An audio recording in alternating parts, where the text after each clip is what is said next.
दिल्ली में आज प्रधानमंत्री Narendra Modi digital India week कार्यक्रम की शुरुआत करेंगे। डिजिटल इंडिया पीएम मोदी की महत्वपूर्ण योजनाओं में से एक है। इसके तहत सरकार देश में इंटरनेट की स्पीड और आईटी क्षेत्र में नौकरियों को बढ़ावा मिलेगा। दिल्ली के इंदिरा गांधी स्टेडियम में आज शाम 4 बजे इस कार्यक्रम की शुरुआत की जाएगी, जिसमें देश भर से करीब 400 दिग्गज सीईओ शामिल होंगे। देश अब ई सपना देखेगा। हर चीज मोबाइल कंप्यूटर के जरिए होगी। अस्पताल से लेकर पढ़ाई, बैंक, सब कुछ ऑनलाइन होगा। जी हां, आज से पीएम की महत्वाकांक्षी योजना की शुरुआत हो जाएगी।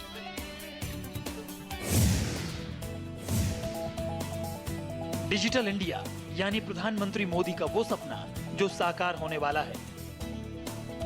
डिजिटल क्रांति के जरिए पूरे देश के सशक्तिकरण का सपना अब पूरा होने वाला है। दिल्ली के इंदिरा गांधी स्टेडियम में पीएम मोदी देश और दुनिया के दिग्गज बिजनेसमैन के साथ इस कार्यक्रम की शुरुआत करेंगे।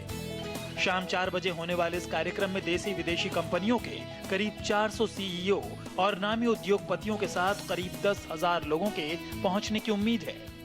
यहाँ से डिजिटल वीक की शुरुआत करने के बाद इस तरह के प्रोग्राम देश के अलग अलग हिस्सों में भी चलाए जाएंगे। इस प्रोग्राम में तरह तरह के कॉरपोरेट्स के भी दिग्गजों के भी आने की संभावना है। बताया जा रहा है कि मुकेश अंबानी जैसे लोग भी यहाँ पर पहुँच सकते हैं। उसके अलावा बिल गेट्स को भी इस कार्यक्रम में आने का न्योता भेजा गया है। इंदिरा गांधी के स्टेडियम में तकरीबन 8 से 10,000 लोग इस डिजिटल इंडिया वीक की शुरुआत के गवाह बनेंगे। डिजिटल इंडिया कार्यक्रम में पीएम मोदी की तरफ से लगभग हर बड़ी कंपनी के सीईओ को न्योता दिया गया है। इनमें माइक्रोसॉफ्ट के संस्थापक बिल गेट्स की भी आने की संभावना है।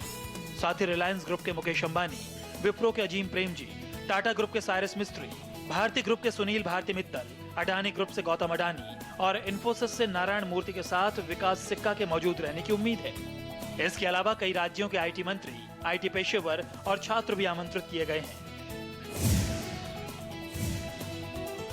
चलिए आपको बताते हैं कि आखिर क्या है डिजिटल इंडिया। सरकार और आम आदमी के बीच दूरियां कम होंगी, सरकारी दफ्तरों में भ्रष्टाचार कम होगा, सबका काम समय पर होगा और भाग दौड़ से मुक्ति मिलेगी। ये युग सूचना का है और सूचना के माध्यम से देश को मजबूत करना, ये है डिजिटल इंडिया। इसी में हम छोटे शहरों में बीपीओज खोलने की पॉलिसी लेकर के आए हैं, नॉर्थ ईस्ट में लेकर के आए हैं, ग्रामीण इलाकों में टेलीफोनी करना है। तो आईटी प्रोडक्ट्स, संपर्क, सूचना, make in India, electronic manufacturing, ये सब लेके एक समृद्ध देश, एक मजबूत देश और एक सूचना तंत्र से जुड़ा हुआ देश, ये है डिजिटल इंडिया। आज प्रधानमंत्री वीडियो कॉन्फ्रेंसिंग के जरिए इंदौर की 2 ग्राम पंचायतों को डिजिटल इंडिया प्रोजेक्ट से जोड़ेंगे। इसका मकसद ग्राम पंचायतों को ब्रॉडबैंड इंटरनेट से जोड़ना है। इंदौर में इस प्रोजेक्ट के तहत 35 किलोमीटर के दायरे में आने वाले 10 ग्राम पंचायतों को हाई स्पीड इंटरनेट सर्विस से जोड़ा जाएगा।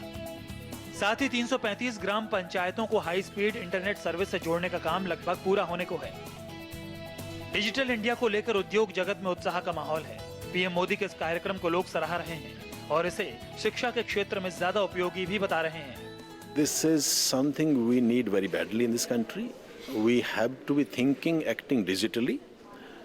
The percentage of our populace which act digitally is very less. Hence, it's the right initiative. As to the education, we have to use a lot of technology and go virtual mode. Therefore, in the times to come, if more and more people become digital, think of digitally, act digitally, it will be much easier for us in the university and post-education system to impart our education more quickly and more comfortably. PM Modi के mission digital India के तहत आम नागरिकों को कई फायदे होने वाले हैं। इस कार्यक्रम के अंतर्गत सड़क हाईवे की तर्ज पर ब्रॉडबैंड हाईवे से शहरों को जोड़ा जाएगा। सार्वजनिक इंटरनेट एक्सेस कार्यक्रम के तहत इंटरनेट सेवाएं दी जाएंगी। ई गवर्नेंस तकनीक के माध्यम से शासन प्रशासन में सुधार लाया जाएगा। ई क्रांति से विभिन्न सेवाओं को इलेक्ट्रॉनिक रूप में लोगों को मुहैया कराया जाएगा। सूचना प्रौद्योगिकी के जरिए अधिक नौकरियां पैदा की जाएंगी। अर्ली हार्वेस्ट प्रोग्राम के तहत से स्कूल कॉलेज के अटेंडेंस में सुधार आएगा। डिजिटल इंडिया के तहत कुछ कार्यक्रम चल भी रहे हैं, जिसमें डिजिटल लॉकर भी शामिल है। इस योजना के तहत आपका हर दस्तावेज महफूज रहेगा। हालांकि डिजिटल इंडिया के रास्ते में चुनौतियां भी बहुत हैं, क्योंकि अभी भी देश की ज्यादा संख्या इंटरनेट की पहुंच से दूर है। साथ ही गरीब तबके के लोग इंटरनेट के खर्च को नहीं उठा सकते।